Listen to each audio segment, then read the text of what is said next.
Good afternoon. I'd like to call this meeting to order, the City Council. Do we have any public comment for closed session? I don't see anybody, no written comments, nobody on Zoom. Madam City Attorney, what do we have on our agenda? Thank you, Mayor. We have one item, Conference of Legal Counsel, existing litigation pursuant to Government Code Section 54956.9D1.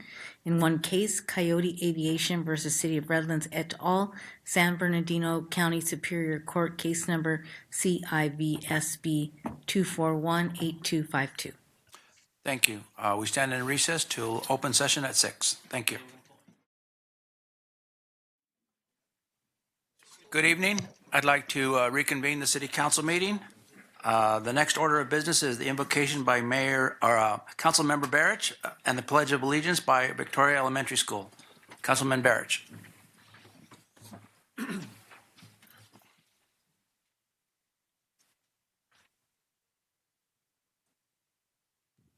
Thank you. Please, let's turn the heat down. Hate does not stop hate. Violence does not stop violence. Yelling and cursing doesn't stop anything. We have a great country. Robert F. Kennedy Sr., a Democrat, by the way, was an unabashed patriot. While running for president in 1998, he spoke at the University of Alabama and underlined the privilege of being an American. History has placed us all, Northerners, Southerners, black and white, within a common border under a common law. All of us, from the weakest, most powerful men to the weakest and hungriest children, share one precious possession, the name American. Amen. Ready for Victoria Elementary School? Okay, it's on.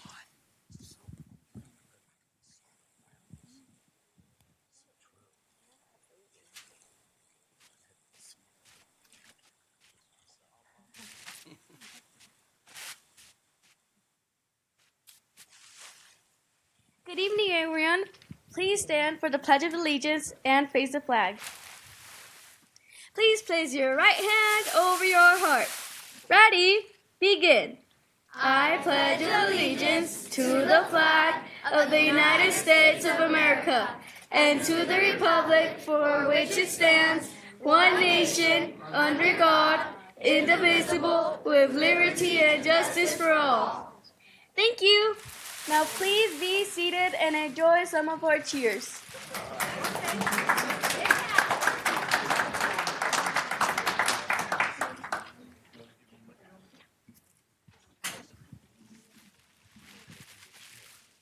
Go, G-O. Ready? Okay. Go, G-O. Go, Tigers, go. Go, G-O. Go, Tigers, go. Last time. Go, G-O. Go, Tigers, go. Ready for position? Right up. Ready? Okay. Fire up, up, and shout. Let's hear it for the Tigers. Fire up, and shout. Let's hear it for the Tigers. Last time. Fire up, and shout. Let's hear it for the Tigers. Ready position? Blue and white. Ready? Okay. Tigers, Tigers, let's get loud. Name the school that makes you proud. Victoria.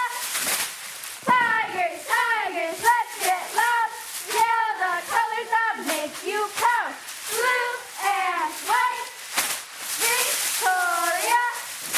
Blue and white. Ready for position?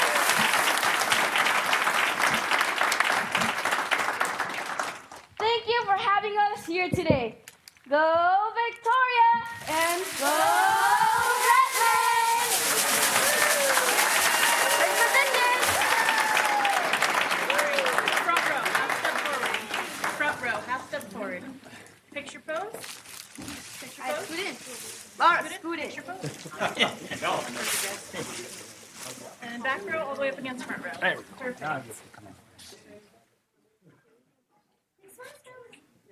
Ready? 1, 2, 3. On the end, take a little step forward from me. Do one more here. Ready? 1, 2, 3.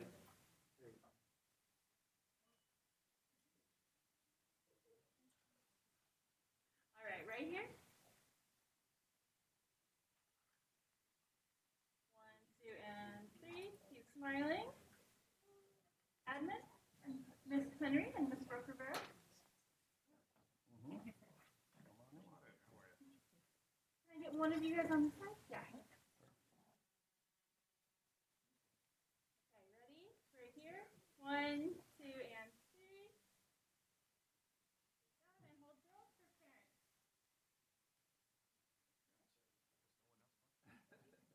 I feel bad. Any of you guys are also? Thank you. Thank you. You're You all guys did an awesome job. Oh, he thought the parents were coming. Pivot, stand, please stand, and exit. Other way. About face. Perfect. And wave goodbye. Let's go.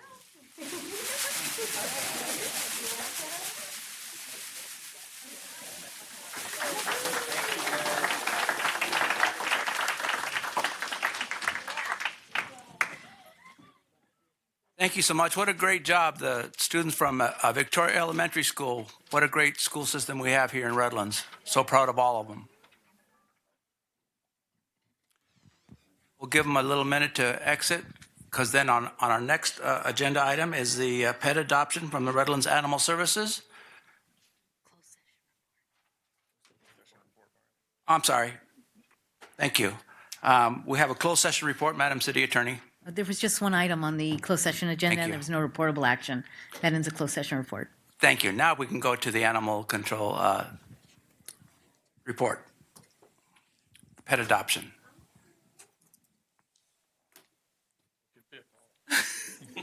That one time I did almost.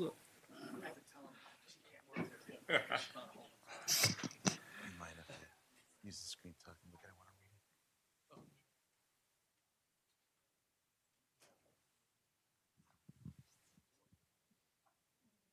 Good afternoon, Mayor, members of the council, members of the community. Today I'm going to be talking about a few things. Where did my PowerPoint go? I just saw it. Today I'm going to be talking about a few things. I'm going to be sharing some numbers with you guys and discussing some stuff that's going on in our shelters, and also discussing who is my pal here. I always said I had the best job because I get to bring a dog with me to do a presentation at City Hall, so this is great. So I'm going to be discussing about our numbers starting from December through the month of January of 2026. So what these numbers are, guys, these numbers are going to show you our beginning numbers when we first started the month of December. We started with 56 dogs. 56 animals. We had 49 dogs, 7 cats. We did a total of 103 intakes. We had 71 dogs, 0 cats. Now, the outcome of these animals, we started with adoptions. We had 72 dogs that we got adopted out. 3 cats were adopted out. We actually had a pretty good month. Return to owners, we had 20 dogs that were returned to owners. We had 3 dogs that were transferred to rescues. Now, if you guys can see, I don't know if this has a laser pointer. It does. All right. That's our current population right there. So right now, at this time, the shelter has a total of 25 dogs. That is the lowest that I've seen it since I started here. I've been here since August, and I'm very proud of my staff for bringing down our numbers. We have had pretty high numbers that you guys can see. That's a pretty low number. And we have 4 cats. So I'm really proud of my staff. This is a pretty good success for us. I'm going to switch to my next. Hold on. Here we go. Another great thing to talk about, we have our new modular kennels, and now they're finally here. We have a total of 24 kennels that we just added to our facility. These are modular kennels. The climate control, here we go. They have climate control with both heating and, with both heating and air conditioning, indoor and outdoor access for each kennel, designed to improve animal comfort and welfare. Now, this is going to help us increase better housing for these animals, so that way they can have access. If you guys can see in the picture, they have access to going inside and out. So this is really going to help just the overall release the stress with staff. We have a total of 28 kennels, but with adding these additional kennels, it's really going to help boost up our capacity here. And now to close it up, I'm going to talk about my buddy Wizard here. Wizard is our longest resident. He's been with us since August 25th, and he is looking for his forever home. What he likes to do, he loves to meet new people. He likes to have fun. He has a great personality. He loves to do magic. He's still working on his spells to get himself adopted. He likes to people watch. If you guys ever come to our shelter, he's probably the only dog that's not barking at you. So he has been adjusted. He has adjusted to the shelter pretty well. And he's actually one of the dogs that I've been kind of spending more time with. I'm almost thinking about adopting him, but I have a senior dog and I can't bring him home. So maybe one of you guys or you guys can maybe give him a home. But he's such a great dog. It's true. It's true. He's a great dog, though. If you guys ever look to adopt, people always ask, why should they adopt from the city of Redlands? And the answer is simple. We have the best staff that work with our dogs. We have the best community that volunteers and help with our dogs. They walk our dogs. They spend time with them, give them treats, train them. So when you adopt from the city of Redlands, you're getting an overall well-behaved dog. So no one's perfect, but you guys can make our dogs perfect when you give them a home. So thank you, guys. I appreciate your time. Thank you.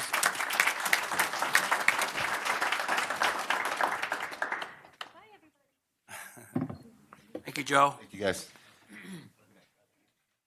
Next is G2. This is the presentation of Black History Month proclamation to the Redlands Community Reunion members. Jimmy Dixon, Sandra Dixon, Audree Jones, Taylor, Karen Hill, Donna Calloway, Reggie Harrison, and Tony Smith, and Vicky McSwain. I'm going to read off a little history on their organization, and I'll explain what's on the screen here in a minute after I get done. Black History Month is celebrated annually during the month of February and was created by Carter G. Woodson in 1926 to highlight the contributions and accomplishments made by the Black community to our nation, which until then has been omitted. The Redlands Community Reunion stands as a living testament to the resilience, history, and enduring spirit of Redlands' Black and Brown communities, rooted in love for our hometown and deep respect for those who built it. The reunion was created to honor the past, celebrate our present, and strengthen our future. The vision for this gathering began years ago when a community conversation made clear that something precious was being lost. The connection between generations, families, classmates, neighbors, and families who helped shape Redlands' cultural and civic fabric. In 2022, under the leadership of my friend Jimmy Dixon, who courageously declared, "The time is now," the vision that became a reality and action formed. What began as an idea became a movement to bring our people home, to laughter, remember together, and to stand together in pride. The purpose of the Redlands Community Reunion goes far beyond a single event. It was to create and to provide a safe, welcoming space where people could reconnect, restore relationships, and honor those who paved the way in sports, education, public service, faith, politics, and civic life. It's a sacred space for remembrance, ensuring that those who made their transition are never forgotten, and that the contributions continue to live through our stories, our families, and our collective memory. Over the past 4 years, the reunion has grown into a powerful expression of unity and cultural preservation, a reminder that Redlands is not just a place on the map, but a home held in the hearts of its people. Whether we stayed or moved away, the reunion reaffirmed that our roots are still here, still matter. Together, those leaders have served not for recognition, but for remembrance, restoration, and responsibility to those who came before us and those yet to come. We, as the Black History Month and the city and the community, Redlands Community Reunion, stand as an example of how community-led leadership preserves history, strengthens identity, builds bridges across generations. With the torch being passed forward to 2027 and beyond, this work will continue, ensuring the legacy of the Redlands Black and Brown families remains viable and honored and alive. So this is a banner that is a timeline starting from the 1940s and on, and it has the contributions of both our Black and Brown communities leaders, significant milestones through our history here in Redlands. I mean, Redlands at one time only had one junior high and one high school. And those memories still continue to this day as we have a number of middle schools now that used to be called junior highs. But we are so impressed with our traditions here in Redlands that we do it a Redlands way. And this was created by the committee And right now, this banner hangs in the Cheech Marin, Chicano, and Cultural Arts Museum in Riverside, and will be there in display to the end of March, I believe, and then we'll have it back here in the community so that everybody can enjoy it, and maybe we can share it here in the community. So if without further ado, if I could have Jimmy Dixon, Sandra Dixon, I'm going to call these names. They may not be here, but if they are, please come up to the front of the podium. Jimmy Dixon, Sandra Dixon, Audree Jones-Taylor, Karen K.K. Hill, Donna Callahan Calloway, Reggie Harrison, Tony Smith, and Vicky McSwain.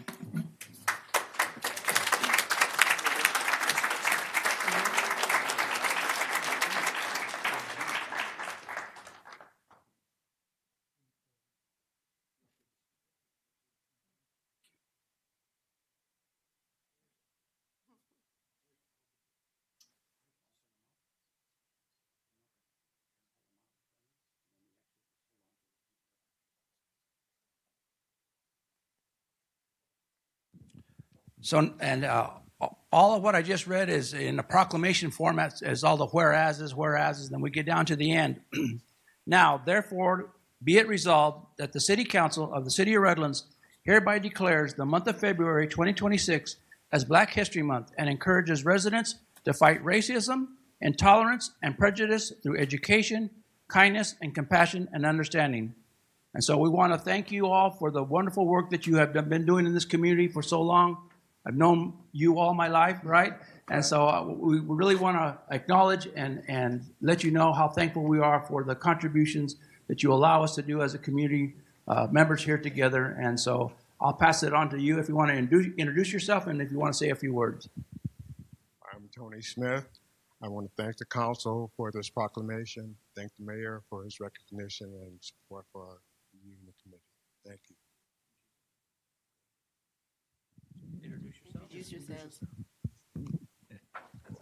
My name is Reginald Harrison, and as Mario mentioned, we've known each other since high school, maybe even before then, huh?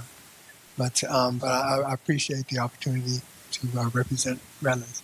Hey, there's my friend there, Ralph. My name is Sandra Dixon. I'm Jimmy Dixon's wife. I wasn't born in Redlands, but I am part of the committee. My name is Jimmy Dixon, and I also want to thank the mayor, and I also want to thank the city of Redlands for recognizing us and the things that we have done and trying to do. So we also are going to do something in 2027, and we have the person, Vivian Dixon, that's standing over here, and she'll be hosting the next community reunion. And we hope that the city of Redlands and the mayor gets behind that as well. Thank you so much. We appreciate you. Thank you. Go ahead and open them.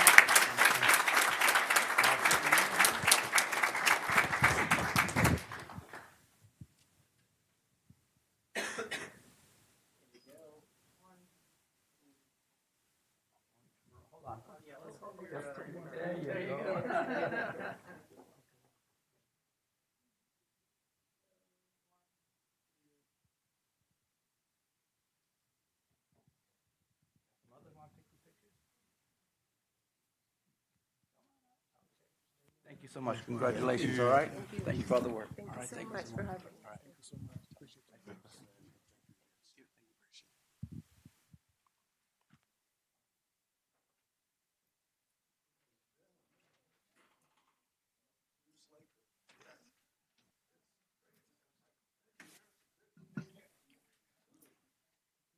Thank you so much. Next is our consent calendar. We have a request. Public comment, I'm sorry. Thank you, getting ahead of myself. Tracy Wise, public comment. Thank you.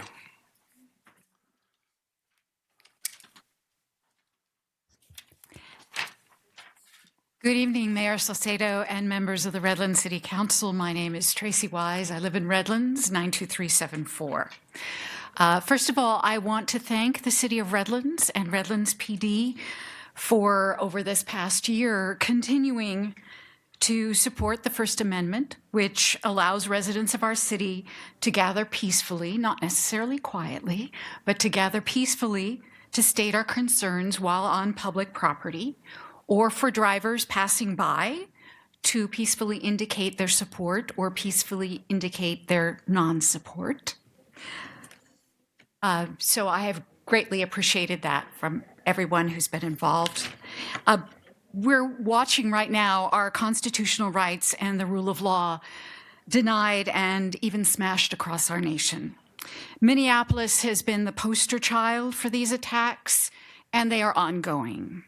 I have friends living there, and I'm in touch with them every day about what is happening. I'm very grateful that Redlands has not seen the same scale of attack at this point, and I pray it will not. Renee Good's last words were, "Dude, I'm not mad at you." Alex Preddy's last words to a woman he was trying to help up were, "Are you okay?" I believe the majority of Redlanders are inherently decent human beings, as do I believe this of our city government, our police, and our elected officials. I'm therefore calling on all of us to remember that basic decency and our adherence to the rule of law and the U.S. Constitution in 2026, as this year progresses backwards into violent, repressive iterations of past U.S. history, as those with power and military weapons attack people living their everyday lives, including children coming home from school. I would like to therefore suggest that Redlands follow the example of cities across the country by implementing regulations or following actions that federal agents cannot be masked. That is a law in California, regardless of what the chief of Los Angeles PD chooses to agree to do or not. That federal agents must have their IDs visible, and they must have arrest warrants signed by federal judges, not just by their bosses. And if they do not do this, they can be arrested. Because at the end of the day, all of us in this space are neighbors, and we must find a way to live together, respecting each other's lives and right to live without being kidnapped or extrajudicially murdered. Thank you.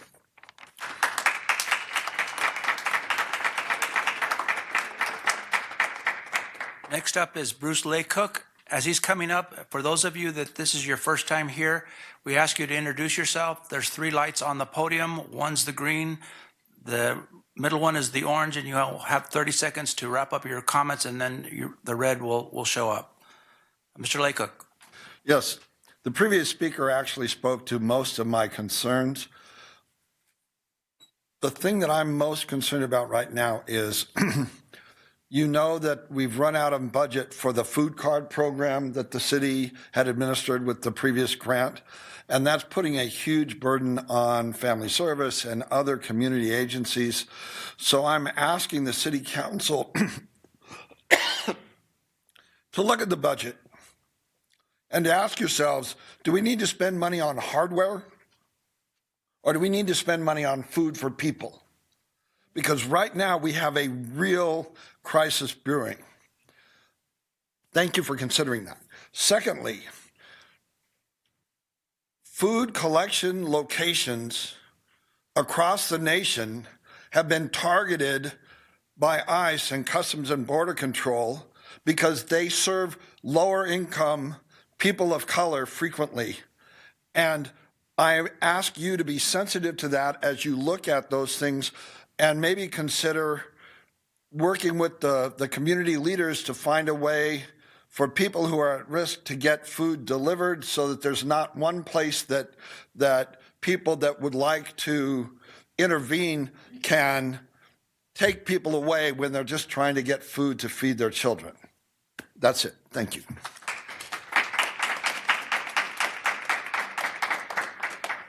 Next is Roberta Layfield, or Late.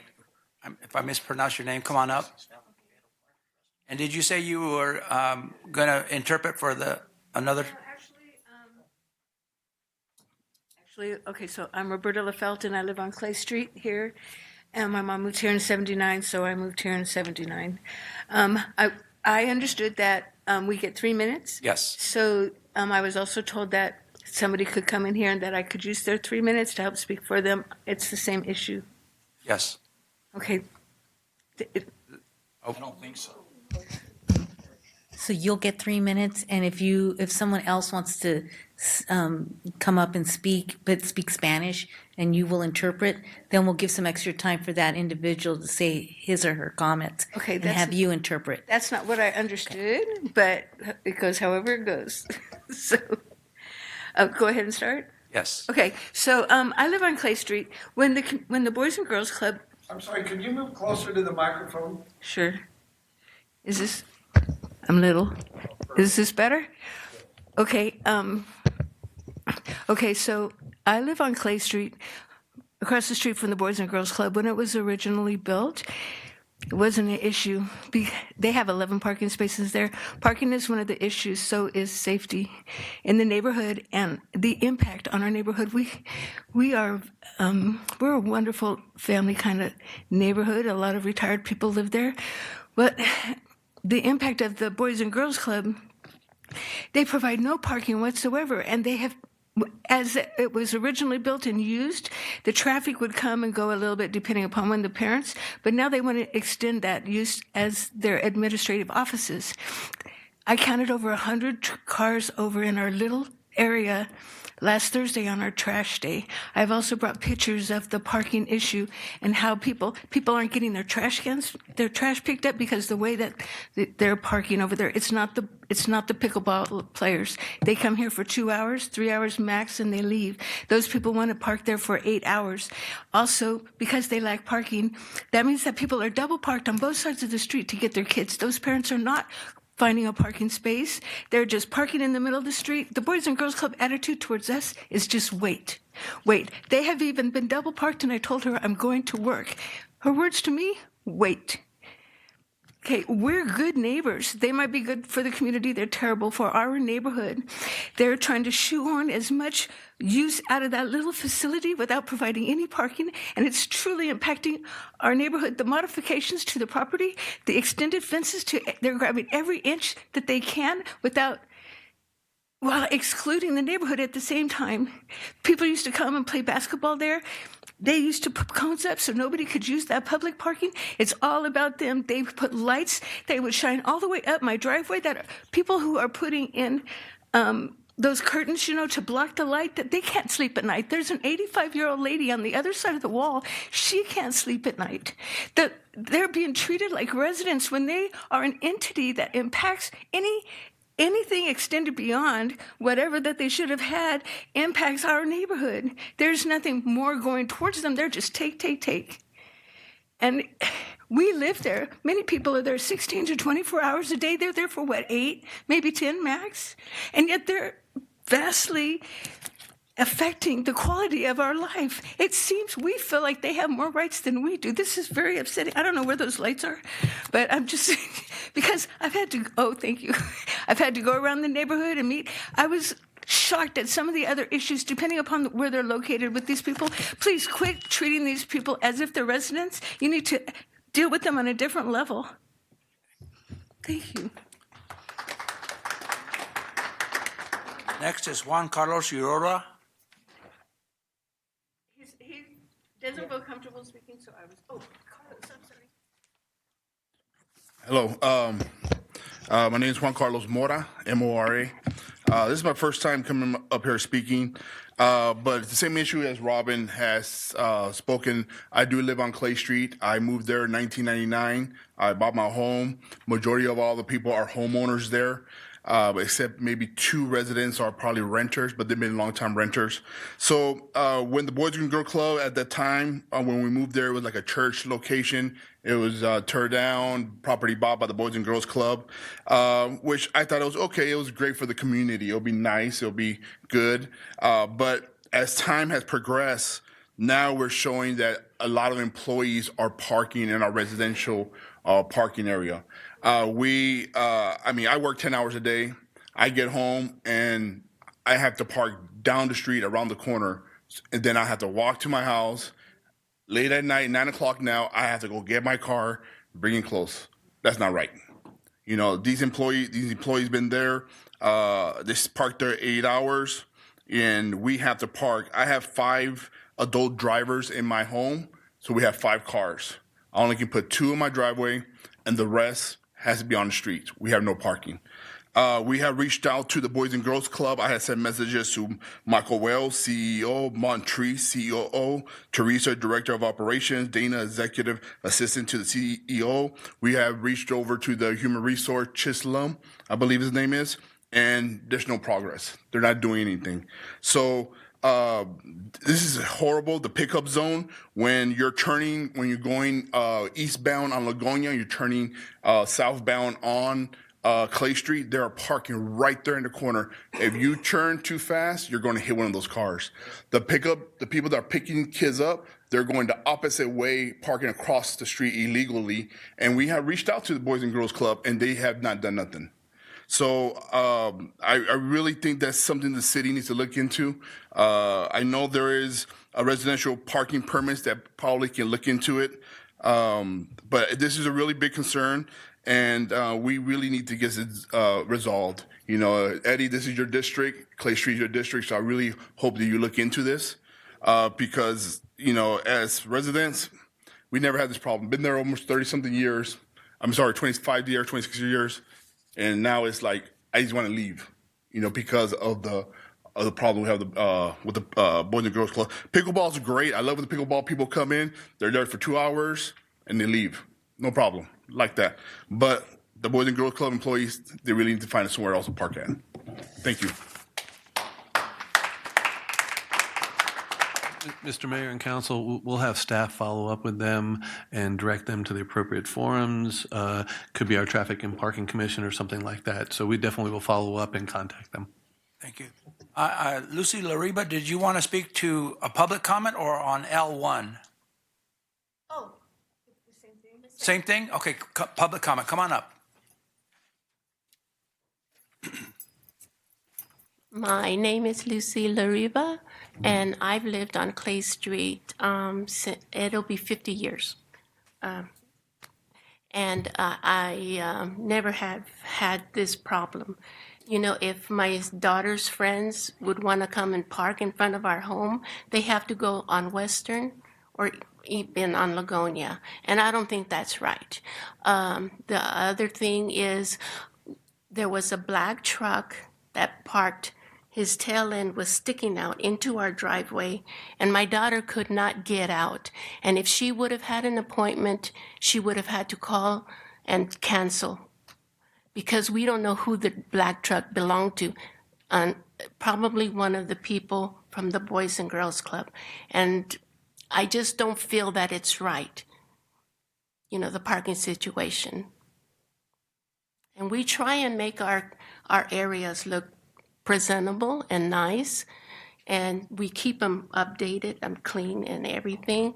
And, you know, for the Boys and Girls Clubs just to say, oh, we're just going to park here. They can park on Western and Ligonia, or maybe they can even ask the community center, please, can we use some of your parking spaces that is up against the wall? There shouldn't be no problem.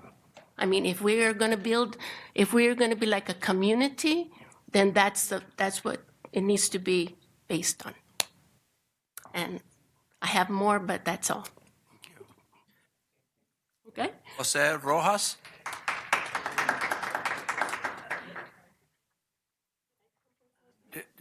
Can she interpret for him? Yeah, you're welcome to come up and interpret for him. No, I wasn't interpreting, I was speaking for him. Oh. Hello, my name is Jose Rojas. Sí. I live in Clay Street for more than 20 years, and I still here may complain about the street, the parking lots, the cars parking in the street. There's too many cars. If I move my car and forgot to the store, when I come back, where I going to park? It's full. I understand that the street is public, but not for a business place. Business place supposed to have you want parking. Those people parking there, working in Boys and Girls Club. That's why my complaint. Is it? Thank you.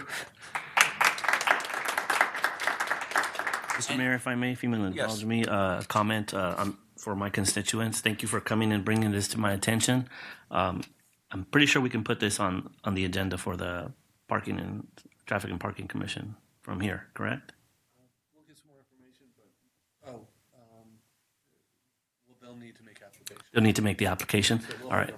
Okay. So I have had other constituents who have brought concerns, and once we give them to the city staff, there is a process, but it does get resolved. So I just wanted to reassure you that it's not, we're going to do this, and then you feel like you're not taken care of. We will take care of you. Thank you.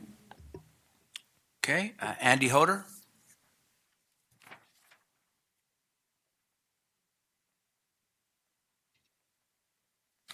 Good evening, Mr. Mayor, members of the council and staff. On a lighter note, this is a comment or recommendation on the format for the city council meeting agendas as they appear on the city's website.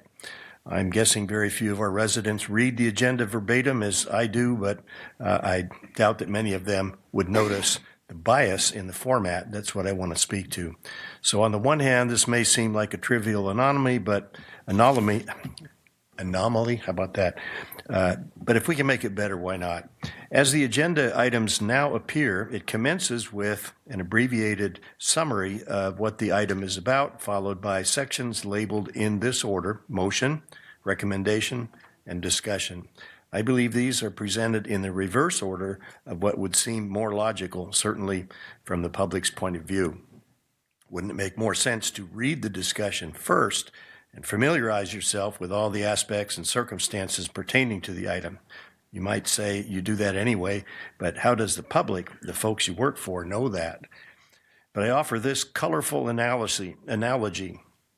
Imagine sitting down to dinner with an agenda next to your plate. It starts out with, put down your fork, you're done. That's the motion. You're starting at the wrong end of the meal. Then, you will like this food, no need to taste it. That's the recommendation. You're getting the recommendation before you've even gone into the meal. Lastly, your agenda says, enjoy your meal if you haven't already finished it. That would be what should be the discussion. So that's all kind of backwards in my mind. In the council meeting agenda, the motion should come at the very end after the discussion, but before the motion, there should be a phrase that says, this item meets the criteria for approval. Instead, it reads recommendation. So you're already predisposed to consent to that. It's a subliminal inducement to give consent potentially without familiarization of the facts and circumstances. It's as if to say, so you don't need to have any doubts as the correct course of action has already been presented to you. What if a major developer comes to town advocating a major project for a single parcel of commercial property or housing tract? When their item comes up before the council on the agenda for consideration, they would like you to cut to the chase and give approval without lengthy discussion or cumbersome challenges. Just say yes, so we can get on with it. That's what the agenda recommendation suggests. So the public sees that methodology as kind of a project being a done deal before the meeting ever starts, which of course is not good. Therefore, I hope you will consider rearranging the agenda sections for future meetings. I have brought this to the attention of the city manager, so he's already aware of my thoughts there. Thank you. Thank you very much. Next public comment, I believe it's Rose from 106 West Pennsylvania. Ryan, I'm sorry. It's hard to. My apologies. Hello, it's nice to meet you, Mr. Mayor, and the City Council of Redlands. I'm here to speak on an issue. Firstly, my name is Raydon Rice, and secondly, I would like to state I do not have children, but this is a very important issue to me. It has come to my knowledge that within the past decade, there have been over $50 million that have been delegated to different issues regarding sexual abuse of children within the school district of Redlands. And to me, Sorry, I'm a little flustered at the issue. Again, I don't have children, but considering the youth, it's kind of hard to imagine the lack of care that has been delegated to the future of the community. The other day, I was going across the street, just going to grab a quick soda to take home, and I noticed two young gentlemen around the age of 15 and 16 who were attempting to steal something out of the store. And I spoke to them, told them not to, told them I saw them, et cetera, et cetera. And I let them know, like, hey, just, I had a job when I was 15 or 16, to which they stated, hey, man, like, there's no jobs, et cetera, et cetera. We were just taking what we can. So while I am making a little bit of a straw man argument, it's a bit of an issue to me to see that there's a lack of civic engagement for the youth to where they can't work. There's no third spaces. There's nothing to keep them engaged and out of trouble, on top of the fact that there have been millions of dollars of taxpayer money that have been paid to settle sexual abuse amongst the youth, on top of a $500,000, $500,000 allotment for Sabine Robertson Williams, if I'm correct, who used to be the HR director of RUSD. That is alarming to me, to know that while I don't have children, it's almost disgruntling to me to know that growing up, while I may have gotten into my fair share of, excuse my French, shit, my parents kept me in sports, they kept me in extracurricular activities, and they made sure to engage with their community to not only make sure myself and my siblings stayed out of trouble, they did it for the greater community. So when I see that there is a lack of proper infrastructure, public transportation, extracurricular activities, and oversight to ensure the safety and engagement of our youth, again, I don't have kids. I only ask that you, as the representatives of this community, take it very seriously and delegate it properly, considering that while I may be from Charlotte, North Carolina, I have spoken to my parents a number of times and told them that Redlands is a town that I hope to come back to in the next 10 years and raise my own children. So I hope that for the sake of not only my future children, but the present youth in this community, you take this issue very seriously. Thank you. Next speaker is Stephen Rogers.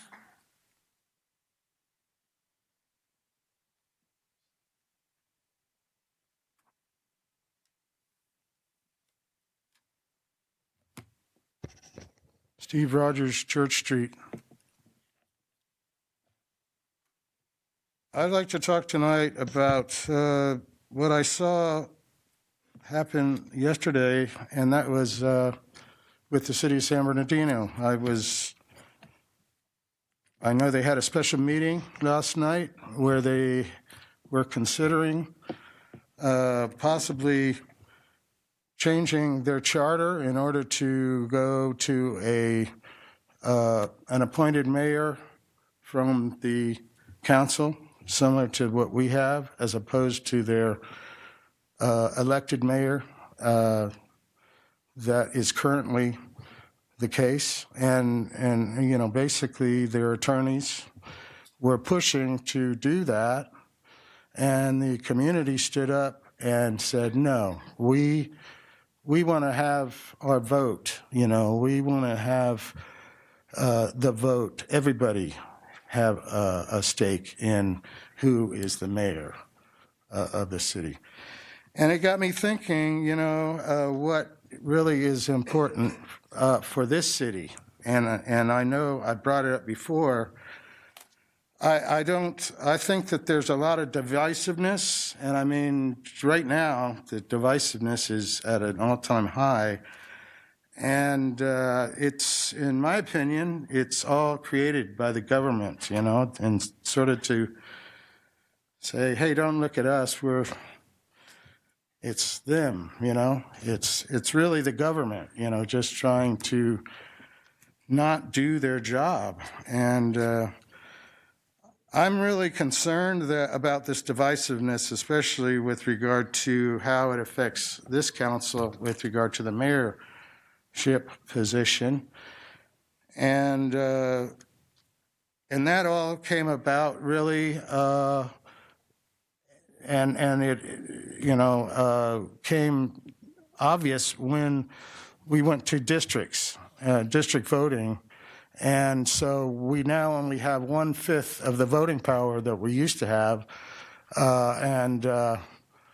So I proposed in the past that we need to consider, and I think we should consider putting a ballot measure on the next election to look at whether we should have an elected mayor, and also if we should have a hybrid district system where we go to, let's say, 4 districts, and we would have the candidate would come from the district, but the entire city could vote on all the districts. Thank you.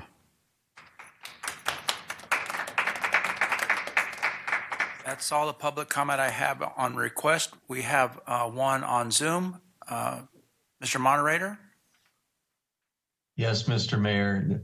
Zoom user, it is your turn to speak.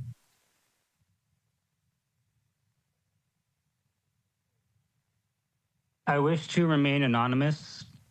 I live on Clay Street, and my biggest concern is the safety of these children during the. Now, what I've witnessed through my observation of the Boys and Girls Club is that their employees are hostile with these parking spaces. There are people on the street with disabilities. The Girls Club next door comes out anywhere between the hours of 8 and 6 p.m. playing music whenever they decide to and making a whole lot of noise that is a huge complaint of mine. They have no respect for any of the neighborhood around them. I suggest that the Boys and Girls Club find a new and bigger location that's safer for the children, because we are Redlands and we're supposed to be a city that works. This right here does not work.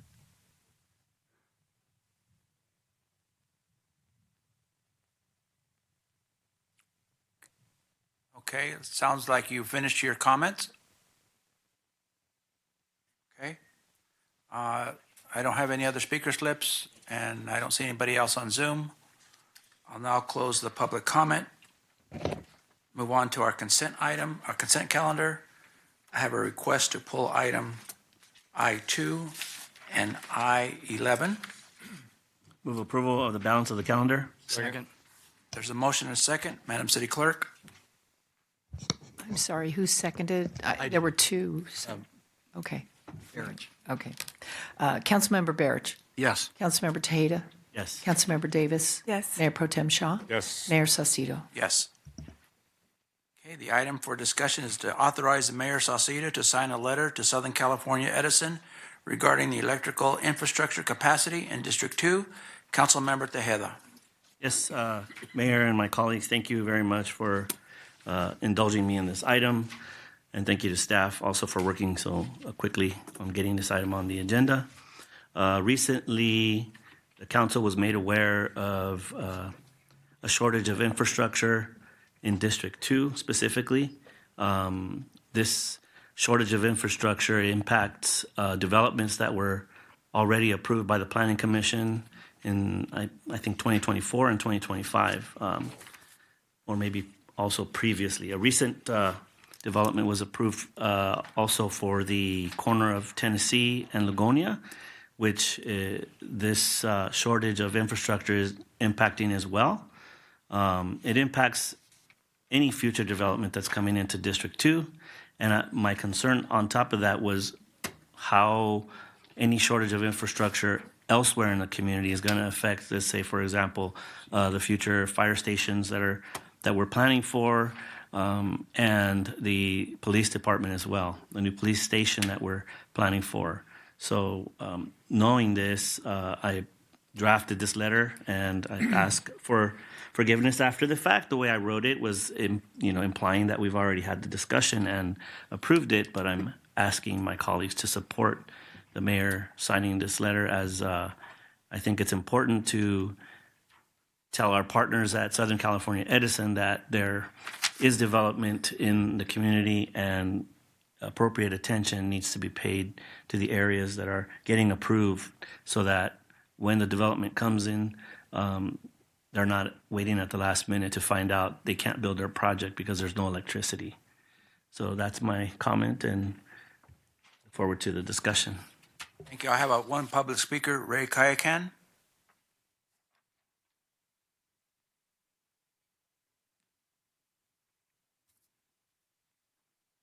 Good evening, Council, Mayor Sauceda, and wanted to thank Council Member Tejeda. He and I have been speaking over the last week on this matter. I represent a company called Regency Centers. We have a commercial project that's proposed for the corner of Tennessee and Ligonia. We've been working at it for over a year, almost 18 months.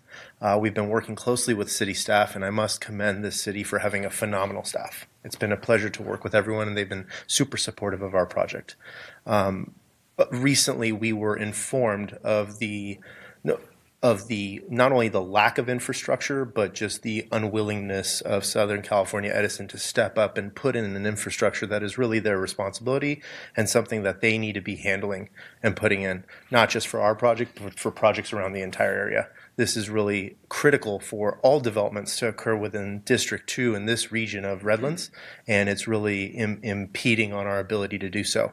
I'd also like to note an important fact, which is that these properties, not only our property, but the neighboring properties, have been zoned for commercial industrial uses, as well as commercial uses that can bring many residential units, and that's been zoned for well over 20 years. So it's not that this has been a change that they didn't know about.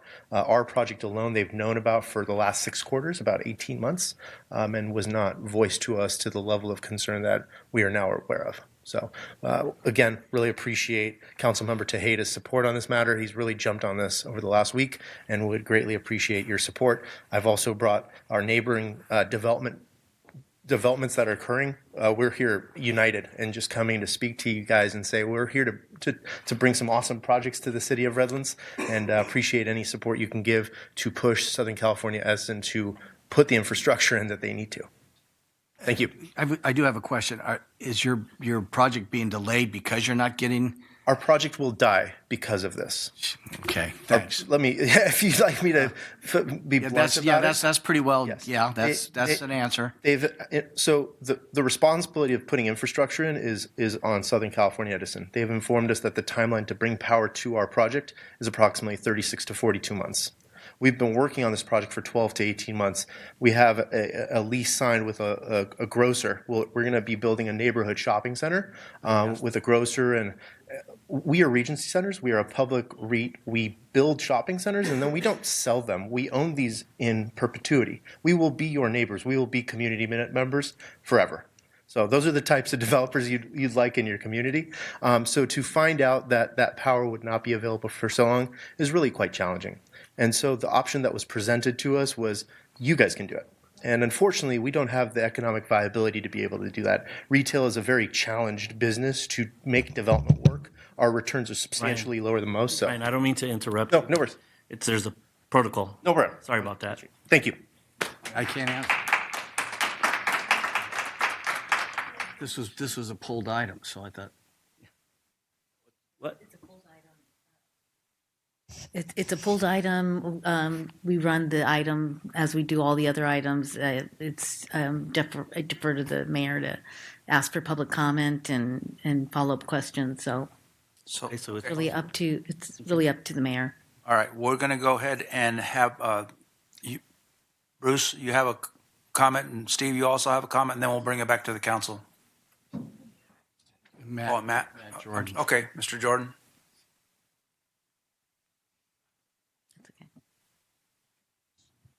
I'm puzzled how the Planning Commission can improve a project for which there's no electrical power. That seems like the process is broken. Like there should be some fact-finding before a project is approved so that a developer who wants to do something we really need, which is more grocery stores on the north side of town, doesn't get in this situation. How did that slip through the cracks? I mean,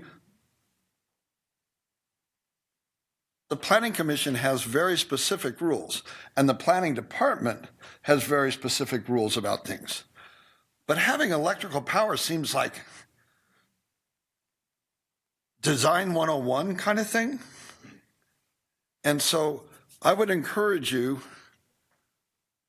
to consider putting a moratorium on anything in that north side while you fix the process.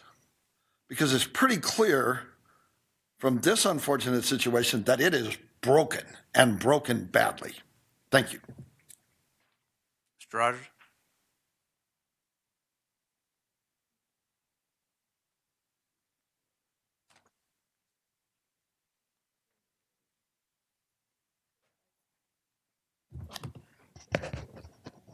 Steve Rogers, Church Street.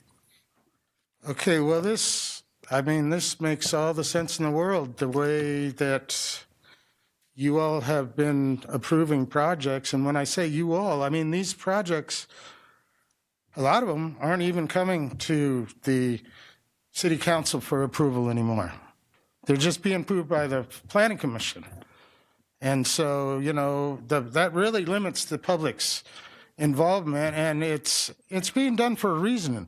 It's, you guys want your, what is it called, deniability, your plausible deniability or whatever it is, that this is going on. And it's not just electrical, it's all infrastructure. You guys have approved, this transit-oriented specific plan that allows all these usages, but you didn't do any infrastructure planning whatsoever. Because it was all done in reverse. You guys were supposed to update your general plan, get the transit villages all in place before the train was approved by SPCTA, and that's not how it worked out. SPCTA actually built the train, and we didn't even have our transit centers approved yet. So this is the tail wagging the dog. I mean, this is going to be your guys' legacy unless you do something, very quickly about it. And I'm not sure I know exactly what to do, but some of my suggestions have been, some of these projects have to be overturned because they were approved on false premise. Specifically the Tennessee Village and Meadowlark. I mean, I know that subdivision is huge and almost halfway done, but it's all been approved by the city on false premise, and so you have to have the appropriate people doing the appropriate jobs for the city to protect public health, safety, and welfare. That hasn't been happening. Matt Jordan?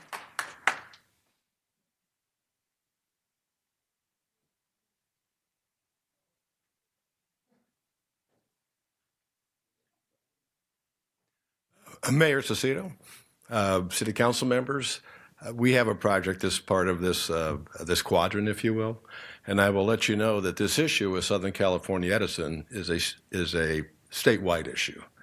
It's not specific to this town. We have other projects that we're working on in other communities, and in some communities it's there, some communities not. It really has to do with what's going on at the time in that community. But having said that, one of the reasons for that is simply state policy forces electrical everywhere. It's hard to get natural gas approved for a project anymore. And the truth is, with this policy, there's simply, the infrastructure can't support it. And so it's a tough policy to build infrastructure around. Having said that, obviously Southern California Edison has known about this. I will tell you it's been at the top of our list as an industry for the last 2 or 3 years. And so far it's been kind of like a whack-a-mole. The Southern California Edison's been fixing it by just whoever comes first in line gets the power.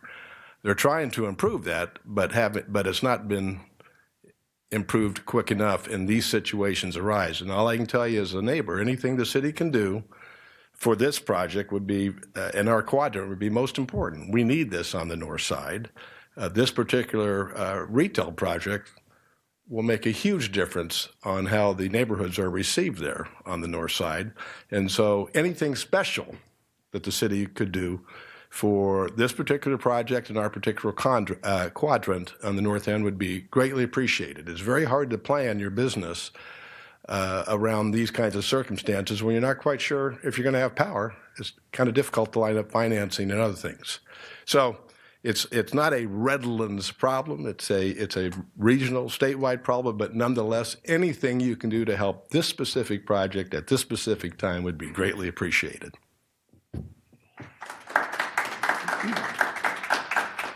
Okay, I'll bring it back to the council. I was just going to comment. Hold on, Paul. I'm sorry. Go ahead. Okay. I was just going to comment that, I think that I appreciate the letter being written. I think the response so far from Edison that, this could be 36 to 42 months, and that if they want it done sooner, that then the developers can pay for that, I think is ridiculous. This is, it's infrastructure that Edison is required to provide, and I think that, they should certainly step up to the plate here. We've made it well known, and we'll continue to make it well known that it's a priority. And these projects need to move forward, and not in 36 months or in 42 months, because like the first speaker said, that that project will be dead by the time power gets in there if Edison doesn't move this to the top of the list. So I support the mayor in drafting the letter, and for us leveraging the resources we have with Edison to make sure that they understand it's a top priority for us to get that power sooner than 36 months. I agree 100%. My question is, what can we do? I mean, it's not our power company. Well, we have been in touch with Edison already. This letter will be transmitted to them tomorrow if approved by the council. Basically, what it comes down to is Edison does a capital plan similar to a city does. They've planned out where their dollars are going to go to extend their infrastructure in a variety of places. There was power to this area, but I believe the CarMax development basically took up the last allotment of power for that area. Now a new line needs to be run. I don't know what the cost is on that. Edison said they were trying to work on getting an estimate to see what that would be. I will tell you that cities and planning commissions are never in the business of approving a plan because of whether power exists. That is solely on the developer and the power company working together on that. We would handle water, wastewater, streets, sidewalks, things like that. So it just wouldn't be something that the planning commission would take up. Our planning department and planning commission does a very good job of vetting these projects. Really, the problem is that Edison, we hope, will reconfigure their budget. Maybe they have some projects that aren't as high priority as the one that we have that we'll be bringing to them, and they'll be able to move up the timeline. They will have to design the project and actually construct the project, so there's a time lag in that. But like I said, we talked to them several times last week, and we'll continue to see if we can get some movement on this. You want to make a comment? No, I just think we just need to put some pressure because time is money, and I hate to see a development have to close, pack up and leave because of a power. So anything we could do, I'll be supportive of putting some pressure on Edison to move as quickly as they can for this. Okay, all right. I don't see any other public comment. Nothing on Zoom. I'll make the motion. What's the wish of the council? Move the City Council authorize Mayor Salcedo to sign a letter addressed to Southern California Edison requesting immediate attention. Second. Motion and a second. Madam City Clerk? Councilmember Barich. Yes. Councilmember Tejeda. Yes. Councilmember Davis. Yes. Mayor Pro Tem Shaw. Yes. Mayor Salcedo. Yes.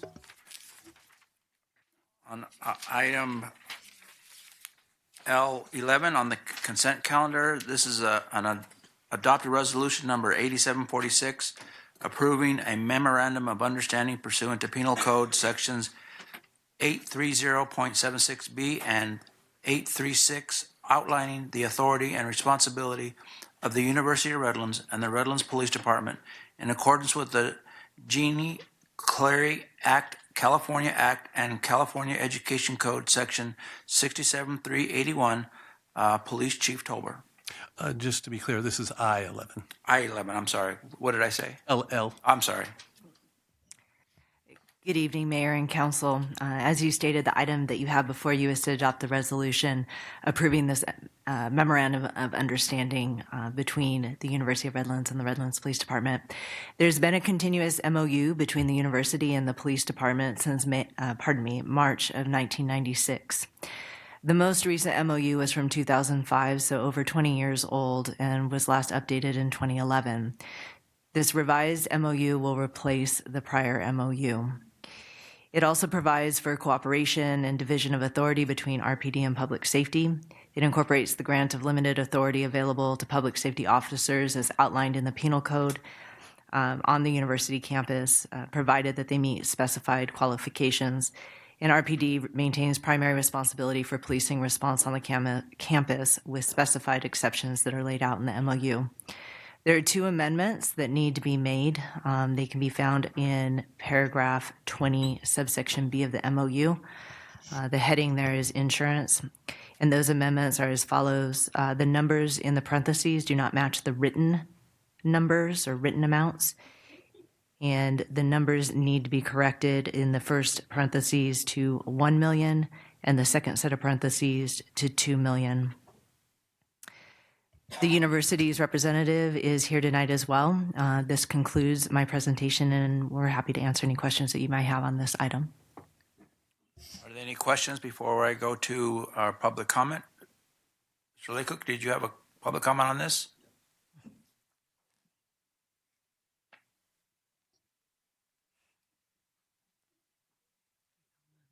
I think this is an excellent thing to update the MOU, but I've suggested this in previous meetings. This is a very technical document. I know because I read it through. Having it as a consent item, given that it's like a 20-page long document, doesn't seem like the right way to deal with it.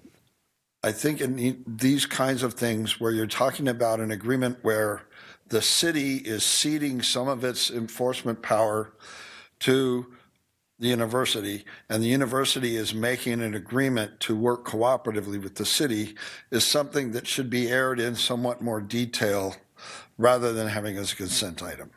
I fully support the MOU. I'm not speaking against it, but I'm concerned about the fact that it could have gotten short shrift were I not to have spoken like this. Thank you very much. You represent from the University of Redlands. Do you wish to speak?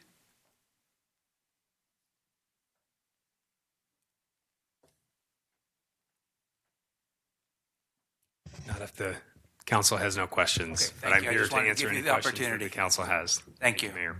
All right. What's the wish of the council with the amended corrections on the MOU? I'll move that the City Council adopt resolution number 8746, approving the updated MOU between the University of Redlands and the Redlands Police Department. As amended. As amended. Second. Oh, We have a motion and a second. Councilmember Davis. Madam City Clerk? Councilmember Barich. Yes. Councilmember Tejeda. Yes. Councilmember Davis. Yes. Mayor Pro Tem Shaw. Yes. Mayor Saucedo. Yes. Okay. Moving on to item in communications, J1. This is the annual report of the Street Tree Commission given by Chairwoman Chris Sedmak, Facilities and Community Services Director Crocker. Thank you, Mayor. Unfortunately, I received a text about 30 minutes ago that she was unable to make it tonight. Okay. And Mayor, I apologize. She let me know and I forgot to tell you, so I apologize. Okay. So we'll receive and file her report? Yes. Okay, thank you. Do we need a vote on that? We'll need a vote. So make the motion. Motion to receive and file. Move to receive and file the report from the Street Tree Commission. Second. We have a motion and a second. Madam City Clerk? Councilmember Barich. Yes. Councilmember Tejeda. Yes. Councilmember Davis. Yes. Mayor Pro Tem Shaw. Yes. Mayor Saucedo. Yes. Moving on to item J2. This is a discussion of possible action relating to the Food Security Task Force and continued coordination with the community partners and addressing food insecurities. Assistant City Manager Boatman. Thank you, Mayor and Council. For this item, Homeless Solutions Manager David Rabindranath will present you with our work on this. Good evening, Mayor, City Council, City Leadership. In November, City Council did form a food task force due to the SNAP cuts on the federal level. So in January 8th, we did launch a food task force meeting. City staff from Homeless Services, Assistant City Manager Boatman was there. Our supervisor from the rec center, Dave Jaffe, was also in attendance, and a few of our community partners were invited. Some of them were the Church of Religious Science, Family Service Association, Salvation Army, Stronger Together Now, the Blessing Center, the Redlands Charitable Resource Coalition, the Riverside Redlands Ghana Church, and a couple others were invited but were unable to make it. So out of this food task force, we were reaching out to some of the big food service providers in the city just to receive information from those community partners to see what when the food SNAP cuts happened, what the impact was to the local community. And a lot of them did tell us that they saw triple to quadruple families in the area and single adults reaching out for food assistance. So some of the recommendations from the partners locally were to ask for the city to increase our educating the public. So if it's on social media or education groups or workshops, educating the community on local food resources. Also, we did reach out to the Redlands Unified School District. They did inform us that lunch and breakfast is provided to all students, but there isn't much resources in the summer. They do food drives, their nutrition department. And they do pass out that information to students, but there isn't a lot of food for the families. There's also the Sun Bucks program through CalFresh for families where they can receive up to $40 a month per student that they have enrolled. So some of the other feedback we did receive from community partners is just having areas maybe at city facilities or community partners where there's locations for people to access. So especially on the south, north, east, and west side of the city of Redlands. So city staff is just seeking recommendations from city council and feedback on what the next steps you would like us to take and any advice you can give us. And I'll just add, I think one of the things I heard resonate the most amongst the groups at the task force meeting was the need for there to be like what they really thought we could provide the most benefit from that we heard is acting as a central repository for resources and information and making sure that that information is widely accessible and that we continue to coordinate meetings like the one we held recently. They felt like it was really valuable. They felt like that bringing everybody together in one spot and having us take the lead in doing so could lead to a lot of good things going forward. Yeah, I just want to say thank you so much, David, as well as Chris. Thank you, city staff, for putting together a really great meeting. I was pleased to attend the meeting. I just want to make a note that when I proposed this in November, the full title is Food Security and Child Nutrition Task Force. And I was sorry that the school district wasn't able to make it to the initial meeting, but I really do want us to have an emphasis on children. Obviously everyone, but also with a particular interest in those families in need. As Mr. Laycook noted earlier, the funding for the grocery gift card program is coming to a close. I believe the same will be true for our utility bill assistance program. There are rising costs right now, especially with the proposed healthcare cuts. I think we're going to see a lot of families in our community hurting more than they have before. And so I think this is a really important group to convene going forward. And I totally agree. I think that we need to have this meet more regularly. And I think the members who participated were encouraged that they said they never participated in something like this. Like no one in the city has brought together specifically a food security task force before. So I'm glad that we're having this conversation now. Just a couple of notes. I think going forward, we should develop a more concrete framework for who's most in need and how we can serve them.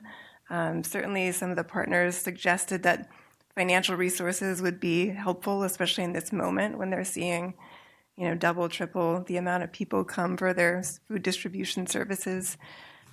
Dr. Craig Turley has sent a proposal to me, just an idea about some data and statistics we can use for a framework, and I'll send this along to staff. Just a couple of things that stood out to me. He noted that 12,531 children in the Redlands Unified School District are classified as low income. 7,630 families in our city, which is approximately 31% of our population, so 23,000 people, are currently classified as low or very low or extremely low income. And so I think that these statistics are important for us to think about as we move forward, working with these community partners and really trying to identify those most in need of food resources. As we've talked about before, food security goes hand in hand with housing security, and we've done an amazing job of trying to address not only housing affordability, but homelessness. Kudos to you, David, and your staff. But I think this is another important piece when we're thinking about taking care of our community members most in need. So I look forward to continuing this conversation going forward, and just thank you again for your work. Yes, and council member, we were looking at having this meeting bi-monthly, every other month. So that's what we were aiming for, maybe the next meeting in March, just for your Thank you. Thank you. I think one of the things I suggested when we first started is that we have to have a way of sourcing money. I mean, everything, we can be organized and everything, but if we don't have the money to be able to pay for this, and we've got to be able to find out a way that the general public, because I know people would be more than happy to donate if they know that food's going for the kids and people that really need it, but there's no vehicle for them to be able to participate. I mean, if we just had $100, $200, but 200 or 300 people, that would be a lot, and that's not a lot of money to give. So I think we should look in a source that I'll be more than happy to help with that as well. Yeah, in the blue resource book that the Redlands Charitable Resource Coalition publishes, and like our homeless service and a lot of local nonprofits do provide with all the local resources, there's about 9 to 10 like food banks or hot meals out here that almost every day of the week there is some kind of food assistance. I know we did speak with Family Service Association and Salvation Army, and they again saw about like triple food boxes that they were giving out monthly and even weekly during the SNAP cuts. So, and those are probably the two of the biggest distributors that give food on regularly. Right, but people don't know, like I said, a lot of people don't have that. I do, or happen to have that. But I think we should be able to try to communicate that, hey, we're looking for donations or something of that sort. Even if we have to set up I don't say a separate nonprofit, but I'm sure there's something we could do it where people can write it off their income tax. And so, again, I'll be more than happy to explore avenues of doing that. And we have talked to the Redlands Chamber of Commerce, just initial, to maybe get the business community involved. So it's just initial preliminary talks, but we have right. And I'll get together with Evan. I talked to Evan about it as well. So we'll do something about that. And I'll just add that one of the items the task force talked a lot about was us having an online resource that's easily accessible to the public that we can push out that makes these resources clear and helps pair people with them. And I'll just note that I think charitable giving is great and vital, but I also think that the city can and should be thinking about resources that we can dedicate towards this effort as well. And I'll just add, I want to thank you for organizing the meeting, and it was a great meeting. I was there in attendance as well, and I heard much of the same thing that everybody is listening to. I am coming at it at a different kind of perspective that we're asking a lot of our staff to incorporate another project, and staff is already weighed down with a lot of responsibilities, and perhaps having to do this would take away from another project that we're doing. I think a lot of the good work that our nonprofits are doing, and I think one thing Family Service did say that when they reached out to the public, they got a tremendous amount of private donations to actually help their food storage and their food shelves. There's a lot of county help out there. Unfortunately, Redlands doesn't get that because of our zip code. There's just, for some reason, but there is a lot of, the Community Action Partners does a lot of food distribution and donations to those needy families. I think we did get a questionnaire and answers to some of these questions. I think one of the things that that triggered this food task force and insecurity for youth or families and youth was that the federal government doing away with the SNAP program affecting our CalFresh recipients.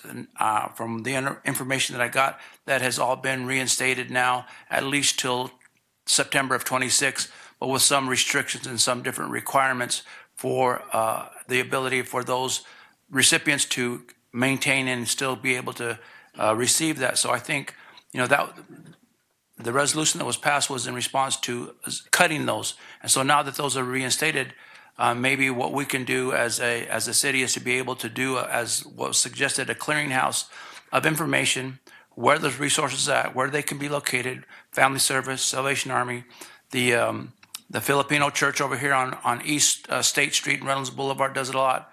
The Boys and Girls Club provide food. Micah House does, Think Together, Building a Generation.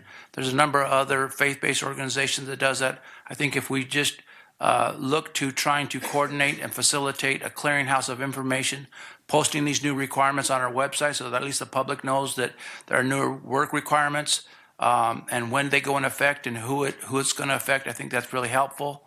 But again, I know that our staff is, and we don't want to take away from the great work that your homeless department is doing and have to deviate or take away from that. We want to make sure that we keep doing that and allow the nonprofits that are doing that, leave it to them. And I think we owe it as a responsibility for the communities really to focus in on our programs and our resources. The Senior Center provides meals to our seniors.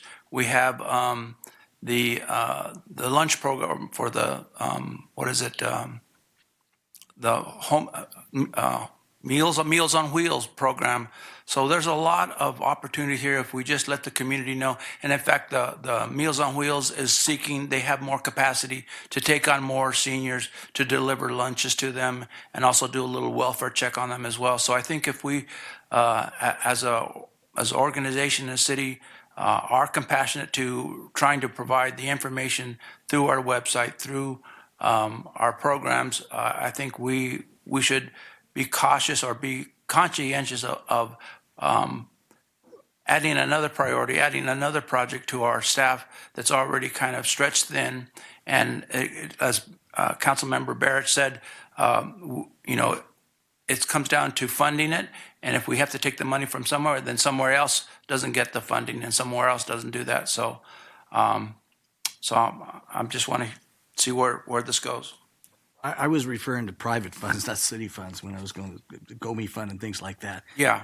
Because you're right. We rob Peter to pay Paul. Someone's going to come up short. But I think. Yeah, and I believe our Saturday morning market accepts EBT. We have a farmer's market over off of Iowa and Orange Avenue. So there's a lot of opportunities in places where folks can get at least some of those resources. Anybody else? Okay. I don't have any speaker slips for this item. Oh, Bruce. All right. Stephen Rogers, I do have. Do you want to speak to this? No? Okay.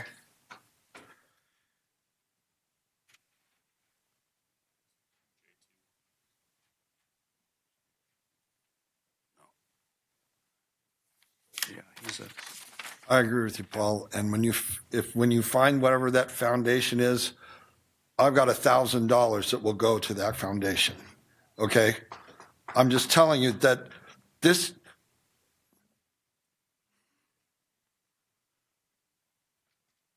Making sure that the people of Redlands, particularly the children of Redlands, have food to eat.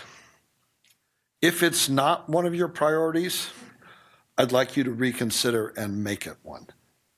And that means you may call it robbing Peter to pay Paul. I'd say it's called redeploying resources you've got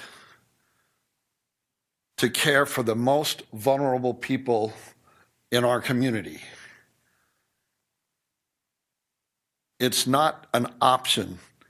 It's really something I think you should consider your responsibility. And I would ask you to look, as I did first thing in today's meeting, look hard at the budget and see, I don't think it's an either or, I think it's a both. And I'm willing to step up, but the city has resources. And I know that the community, the businesses in Redlands will do the same thing. This is so important. We've lost SNAP. We've lost the grant for the food cards. The utility support is going away. This is a bad situation, and Redlands is a wealthy city. We have the resources in the community. We just have to have the mindset that we will not accept our children going hungry. Thank you.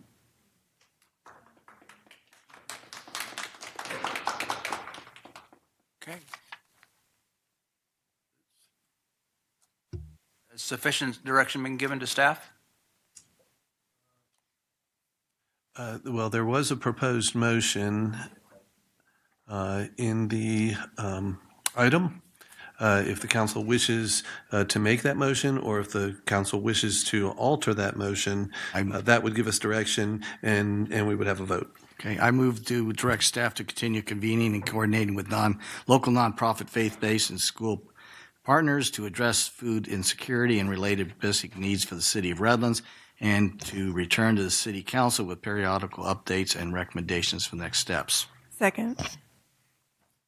Motion and a second. Madam City Clerk? Councilmember Barich. Yes. Councilmember Tejeda. Yes. Councilmember Davis. Yes. Mayor Pro Tem Shaw. Yes. Mayor Saucedo. Yes. Moving on to K1 on our agenda, which is the consideration of ordinance number 2999, amending Title 6 Animals and the Title 18 Zoning Regulations, and resolution number 8747, amending residential specific plans to update permitted and accessory land use and development standards for the keeping of hens within a single-family residential zoning districts. The proposal qualifies for exemption from environmental review in accordance with sections 15061B3 and 15378B5 of the California Environmental Quality Act. I now declare this as an open and public hearing. Assistant City Manager Boatman. Thank you, Mayor. Excuse me. Thank you, Mayor and Council. Associate Planner Jasmine Serrato will be providing you a presentation on this item. Good evening. Thank you, Mayor and members of the Council. I have a few slides prepared for this, if I can get to them.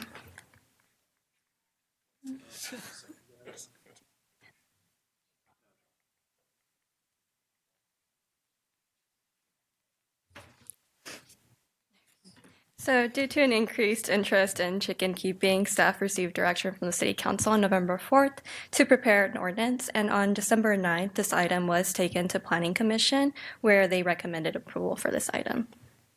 Currently, hens are only allowed in 2 residential zoning districts, the Rural Residential Animals Districts here in green, and the Residential Estate Animals District here in blue. These areas were annexed into the city around the 1990s and were particularly meant for agricultural uses, and so continuation of agricultural uses such as chicken keeping was allowed and permitted within these residential areas. The map shown here shows all single-family residential districts, including those within specific plans.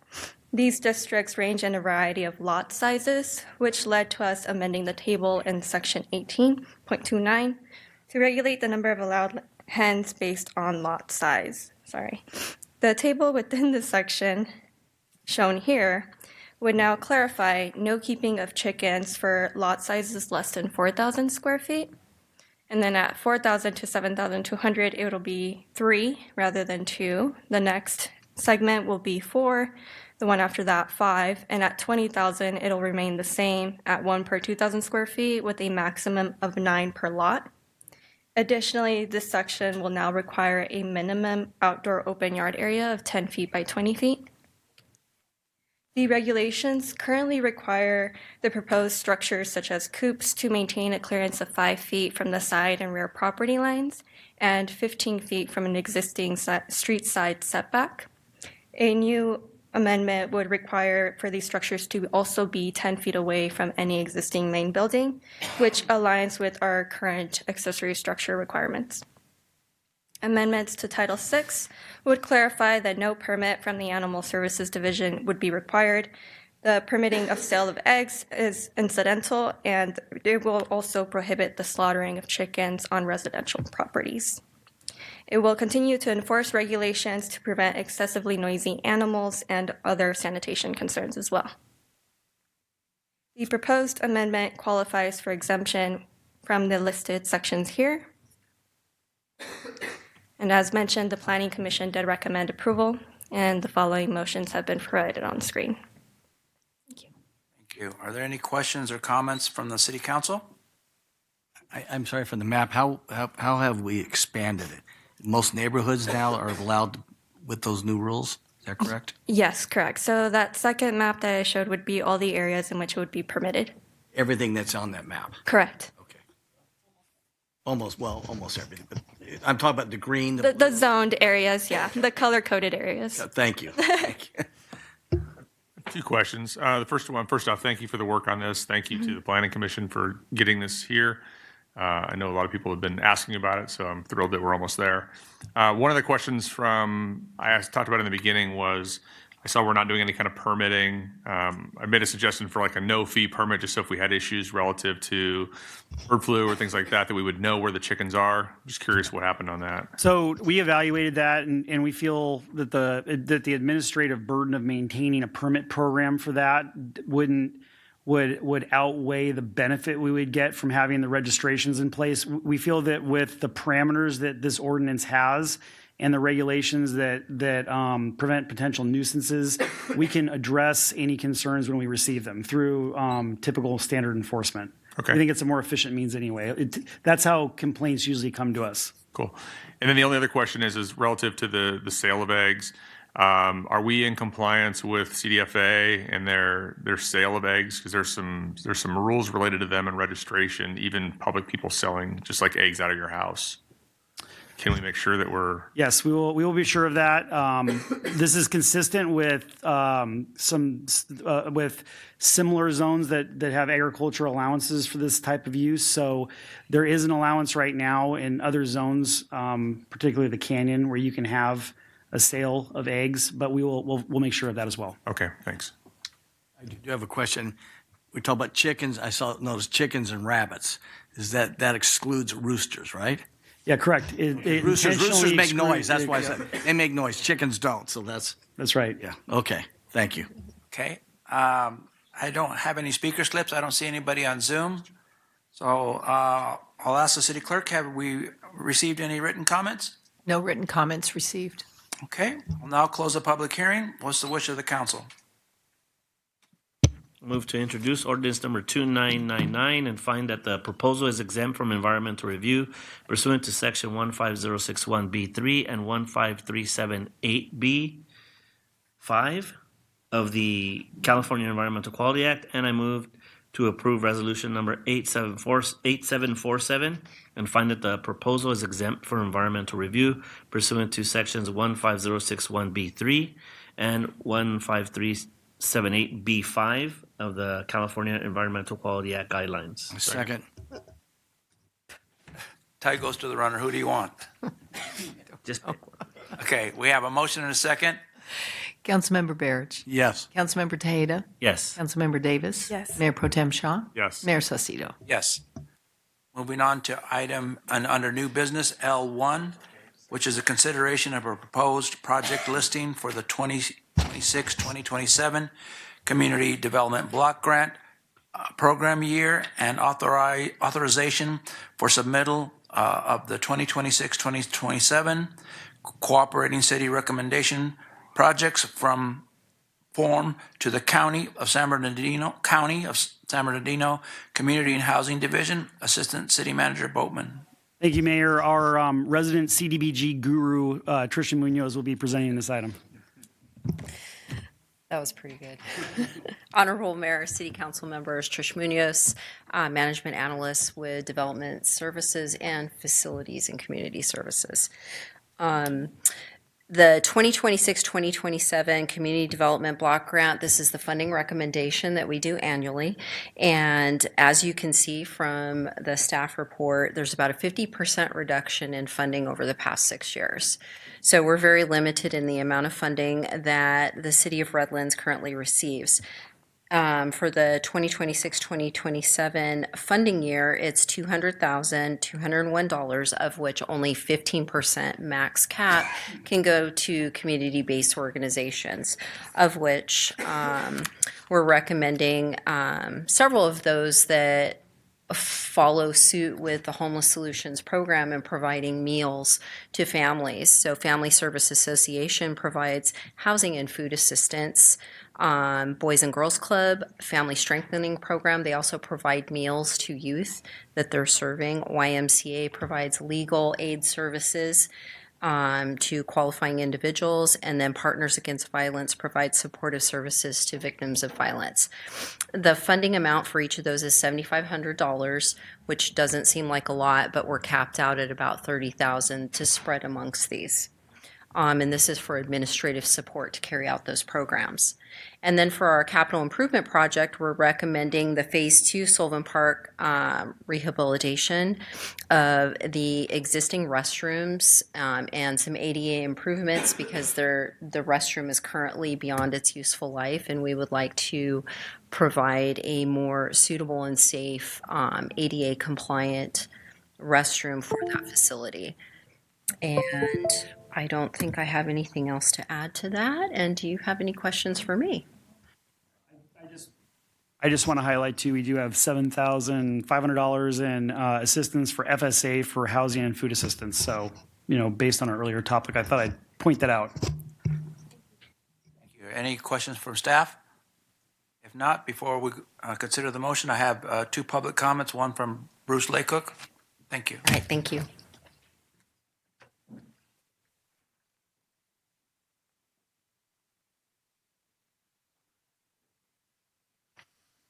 Yeah, this is Peter. $170,000 for bathroom repair. $7,500 for food. Really? Please. I use Sylvan Park. I agree the bathrooms need to be fixed. But this is a crisis. I would ask you to please seriously reconsider the budget allocation. Please. Thank you. Next public speaker, Stephen Rogers.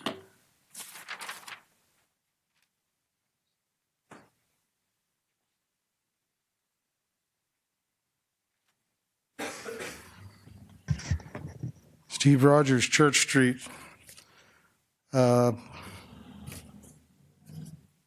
This, of course, is a CDBG federally funded project.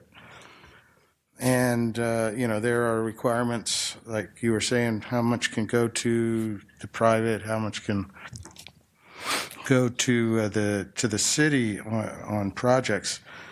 I know in Ontario, we always used to do streetlights in those areas of town, because this is supposed to be a community, it's supposed to benefit everybody in the community.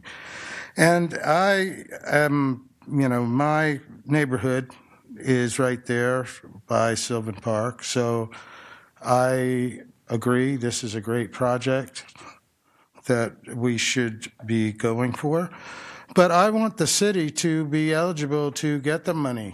And, one concern I have is hearing the things that are being said about the sanctuary cities, sanctuary states, and federal funds. It sort of, I'm a bit concerned that we may not even get this money. And then secondly, especially, this Sylvan Park job is a public works project. It's being done by the Parks Streets Division or whatever, which is in community development as opposed to, this is an engineering project that should be getting done by the engineers. And I'm really concerned that, as you'll hear in the next item, that, and especially when you're talking about federal funds, I mean, there are certain requirements, and our contract on public works projects doesn't even come close to even handling the requirements for state work. When you're talking about a federally funded job, I mean, you have to do everything the right way. And I've already looked into some of the past CDBG projects that were being done by non-engineers, and basically, I'm concerned that that we weren't paying prevailing wages and those kinds of things. And if there's an audit by the feds, which there will be, I mean, that's what's coming. That's why everybody's so mad. Thank you. Council, I can assure you that we're doing things correctly, and we promise to use licensed plumbers for our restroom job. Thank you. All right, bringing it back to the city council. Move to direct staff to prepare the 2026-2027 Community Development Block Grant Program cooperating City of Recommended Projects form, and submit it to the County of San Bernardino Community Development and Housing Division. Second. Motion and a second. Madam City Clerk? Councilmember Barich. Yes. Councilmember Tejeda. Yes. Councilmember Davis. Yes. Mayor Pro Tem Shaw. Yes. Mayor Saucedo. Yes. Moving on to item L2, consideration of rejection of the lowest bid, approval of a public works contract with Alcorn Fence Company for guardrail installations at Garden and Redlands Boulevard for an amount not to exceed $293,195.95, and determine that the project is exempt from the environmental review pursuant to sections 15301 of the state guidelines implementing the California Environmental Quality Act. Facilities and Community Services Director Crocker. Thank you, Mayor, members of the council. And this item is for the replacement and installation of guardrails on Garden Street and Redlands Boulevard. Staff have identified locations where upgrades are recommended to enhance roadway safety and align with current federal safety guidelines. Staff prepared an RFP for the project and received 5 bids. Alcorn Fence Company was determined the lowest responsive and responsible bidder. In addition, for the council's information, city engineering staff prepared the plans and specifications and conducted the procurement process for this project. I just wanted to add this in case there were any concerns regarding the oversight of the engineering of this project. Thank you. I'm familiar with the Garden Rail location, but where is the one on Redlands Boulevard? So we don't have one there right now. It'll run from Ford all the way down to Palm, and it runs the V ditch that's off to Protect that, yeah. Great, yeah. I saw the new one that was installed on Garden and said, oh man, that looks so nice. There used to be a chain, it's the chain guard there. And then, some time went by and then it got hit. And so it's unfortunate but that's what it's there for. So we appreciate, those kinds of safety issues protecting our community. So thank you for that. I do appreciate it. It happens to be in my district, and we do appreciate that. Okay, I do have a public comment. Stephen Rogers.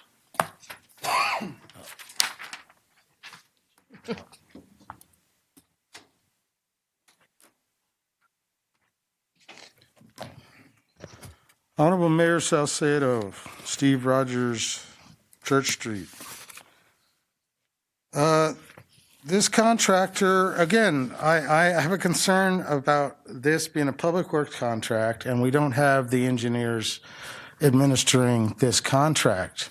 I don't even see where there was a plan done. It looked like all that was done is we said, oh, we need this many feet of the fence.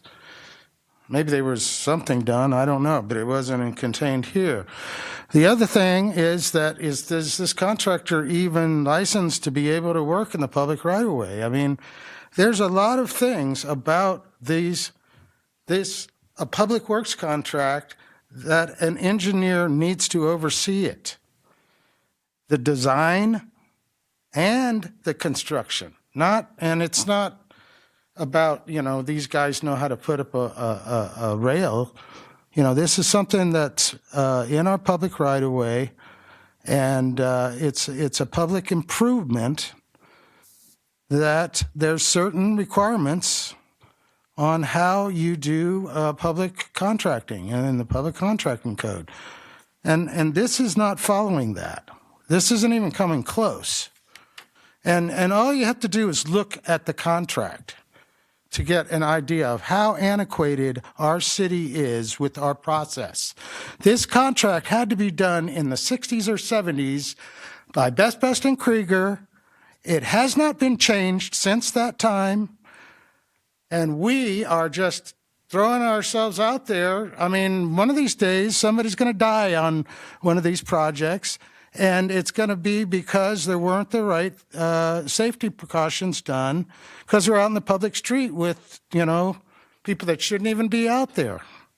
So I urge you, this is not something to joke about, like the last item where we were talking about the renovations of a bathroom, and the city manager says, oh, we'll make sure we have licensed plumbers. How about licensed engineers to design it in the first place? And that's what I'm concerned about here. Who designed this and to determine where this guardrail is supposed to go? You may say that you have somebody on staff, city engineer, Well, where is that in this report? And there's nothing in here. It says everybody that reviewed it and recommended it, and there's not one engineer involved. Thank you. Okay. Closing the public comment. What's the wish of the council? I move the city council determine that the project is categorically exempt from environmental review in accordance with section 15301 of the state's guidelines implementing the California Environmental Quality Act, and I move to reject the bid from R&J Construction in the amount of $290,575.25, and I move to approve the public works contract with Alcorn Fence Company for an amount not to exceed $293,195.95. Second. I have a motion and a second. Madam City Clerk? Councilmember Barich. Yes. Councilmember Tejeda. Yes. Councilmember Davis. Yes. Mayor Pro Tem Shaw. Yes. Mayor Saucedo. Yes. Moving on to item M1, which is the individual council member reports on activities for January 2026. Mayor Pro Tem has already submitted his written ones. We'll start over here on this side. Councilmember Barich. As the Mayor Pro Temp, we participated. Well, I'm not sure how much we participated, but we were over there enjoying the fishing tournament that it was between the Optimist Club and the City of Redlands. I want to thank the staff. I'm not exactly sure who arranged for the fence, but I think that helped out quite a bit. But the kids had a great time. I think we had 500 pounds of fish, trout. So it was very successful, and with a lot of participation with the city, Optimist Club, and I believe the Forestry Service. Was that pardon? Fish and Wildlife. Thank you. Councilmember Davis. Absolutely. I attended the Chamber's annual installation and awards dinner. It was great to be there. Congratulations to all the awardees. Beyond that, we had our Redlands Youth Council meeting, and the speaker this past month was Josiah Bruni from Music Changing Lives. Councilmember Tejeda. Thank you, Mayor. I attended a special briefing, or not a special briefing, a council member briefing. I attended the special meeting and also the Redlands Chamber Civic Awards. All right, thank you. I attended the Common Vision Coalition Disability Resource Luncheon, the Measure I Ad Hoc Committee, Calloway City's Community Policy Planning, Disaster Council, toured the University of Medicine and Science in Colton, the Cal League of Divisional Regional Meeting in Grand Terrace. Also attended the Black Chamber of Commerce of Southern California Art Exhibition at the San Bernardino County Museum. And just yesterday, the Public Works, Municipal Utilities and Public Works Commission. So that's all I have. So I want to thank everybody. We now stand adjourned to our next City Council meeting on February 17th, 2026. Thank you for your patience and consideration.